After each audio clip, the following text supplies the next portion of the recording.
Apa pentingnya menyesali nasi yang telah jadi bubur gitu?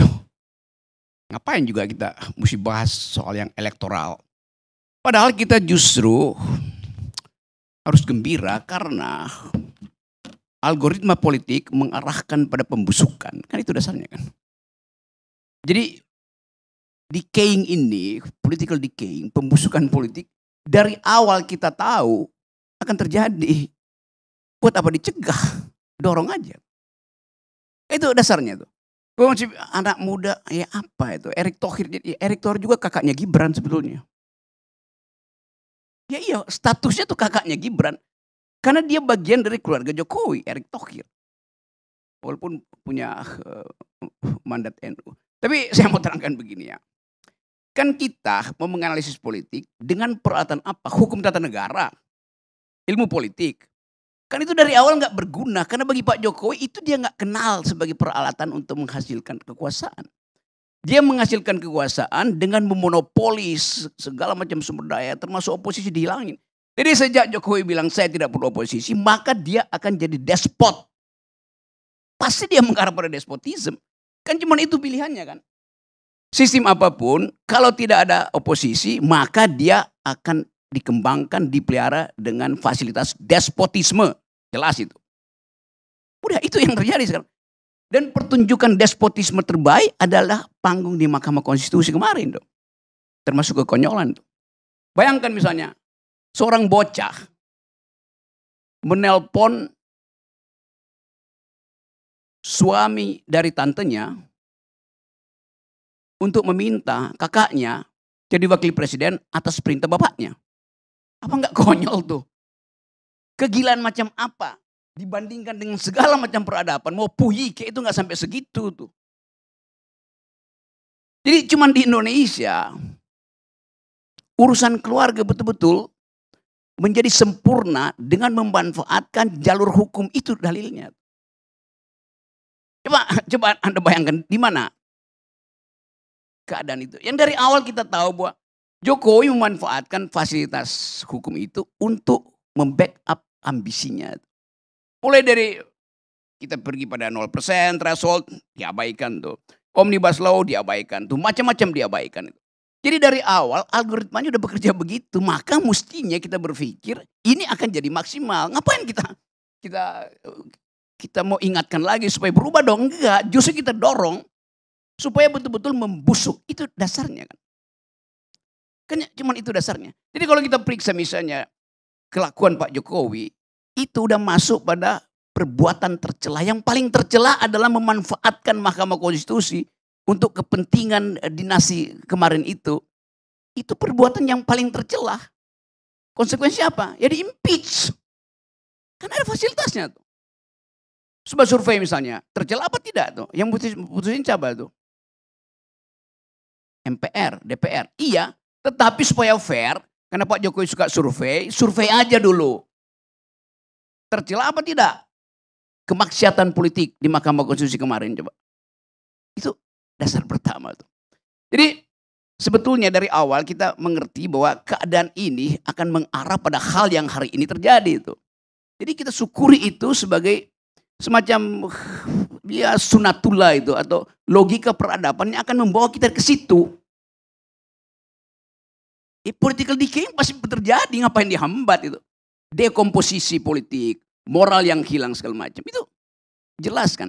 Kan percakapan hari ini cuma soal itu siapa yang dapat ya, itu siapa dengan siapa. Kan kita mau tuntun kembali bangsa ini pergi pada square one yang pernah dibicarakan oleh para founding parents kita. Itu yang gak ada. Setiap malam ada 9,8 juta rakyat Indonesia tidur dalam keadaan kelaparan. Statistiknya bilang begitu. Lalu ngapain kita persoalin kelakuan Jokowi? Udah biarin aja bahwa kelakuan Jokowi itu akan berhadapan dengan mimpi buruk dari 9 juta orang ini yang setiap hari bertambah kan. Jadi jangan cegah. Kita syukuri bahwa akhirnya Mahkamah Konstitusi membusuk. Itu. Jangan kita anggap lagi dia masih bisa perbaiki diri. Korbannya siapa ya? Anak-anak muda ini kan. Termasuk Andre itu korbannya tuh. Karena gak bisa berpikir jernih lagi dia kan. Memang. Kalau kita ingat Ada pepatah bilang begini, older men declare war, but it is the youth that must fight and die. Orang tua mendeklarasikan perang, tapi yang mesti berperang dan mati adalah anak muda itu. Mati akal. Dalilnya di situ. Salah satu anak muda yang mati namanya Saldi Isra. Yang kita masih berharap puja-puji, ya Saldi hebat. Enggak, dia enggak hebat. Karena dia enggak sadar dia dimanfaatkan oleh sistem itu supaya seolah-olah ada dissenting opinion sehingga bisa diterangkan ini bukan rekayasa loh, ada dissenting opinion. Kan berkali-kali Saldi Isra membuat dissenting opinion. Dia nggak sadar bahwa dia dimanfaatkan untuk sekedar jadi devil's advocate di situ. Apalagi dia ditunjuk oleh presiden ya. Ya itu dasarnya yang saya mau terangkan. Ya. Jadi apa poinnya? Saldi Isra mesti berhenti jadi anak muda yang dimanfaatkan oleh Jokowi. Disogok supaya oke, Anda kalau bisa jadi radikal di situ. Ya tapi sistemnya kata Margir tadi memang sistemnya begitu. Supaya terlihat seolah-olah itu tidak didesain, maka mesti ada. Jadi diaturlah nanti 54 ya, nanti 63 ya. Itu aturannya begitu. Nah kalau anak muda kayak Saldi bermutu, dia keluar dari sistem itu. Nyatakan saya berhenti itu. Bahkan saya mau impeach presiden. Karena terus-terus mengakali saya kan. Ini kan soal hegemoni yang gak disadari itu. Bad psychology yang ditebarkan oleh Pak Jokowi. Demikian juga masyarakat sipil akhirnya percaya bahwa ya udah memang udah begitu keadaannya. Jadi saya mau bahas ini bukan dari segi comparative politik, tapi dari segi political ethics. Dan di ujung setiap keadaan orang akan balik pada moral ethics, pada political ethics itu. Itu dasarnya cuma begitu. Kalau kita bertanya masih, ya kenapa Pak Prabowo yang dari awal udah bersiap-siap ternyata nggak bisa mendaftar lebih dulu. Ya ada alasan teknisnya sini belum pulang. Iya, tetapi publik menganggap bahwa pasti ada dissenting opinion juga di dalam koalisi Prabowo. Pasti Pak SBY juga kasih poin di situ. Pasti Yusuf Isa kasih poin. Pasti Erlangga kasih poin. Kan kita mesti bayangkan itu tuh. Kalau enggak ada peduli tuh. Kalau mau apa namanya mau Julhas masih di Eropa, Jokowi masih di Arab Saudi. Kalau bisa dia nyebrang ke Mesir supaya nggak pulang. Itu bukan soal itu tuh. Kalau yang udah final, ya Pak Jokowi, Pak Prabowo akan bilang saya dengan Gibran selesai itu. Siapa yang mau larang tuh? Ngapain mesti berkoalisi? Ya dari awal memang itu keinginannya kan. Tapi kenapa itu tertunda? Karena ada dissenting opinion. Dan dalam politik, setiap penundaan di dalamnya ada perencanaan kejahatan. Kan itu dalil itu yang kita mau ucapkan hari ini. Jadi semua yang kita bicara malam ini adalah bukan dalam upaya untuk menganalisa current issues, tapi untuk menguji apakah moral publik masih bisa bercahaya di tengah-tengah kegelapan politik hari ini. Itu intinya kan. Jadi sekali lagi, upaya kita untuk menghidupkan kembali demokrasi kemarin dikubur secara sempurna oleh Presiden Jokowi itu. Jadi Mahkamah Konstitusi itu jadi kuburan demokrasi. Apa kita sesali? Jangan kita sesali karena itu yang mesti terjadi itu. Pembusukan mesti terjadi. Supaya ada yang tumbuh baru tuh. Pohon raksasa mesti tumbang. Supaya dari akarnya masuk lagi sinar matahari dan dia tumbuh. Itu aja tuh.